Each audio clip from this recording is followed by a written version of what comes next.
Итак, ребята, сейчас мы с вами проведем физкульт-минутку, которая называется «Введи дорожку».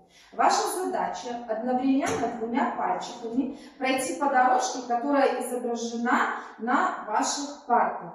Далее, по моему хлопку, вы меняетесь местами с соседом, который находится по левую руку от вас. Задача понятна? Да.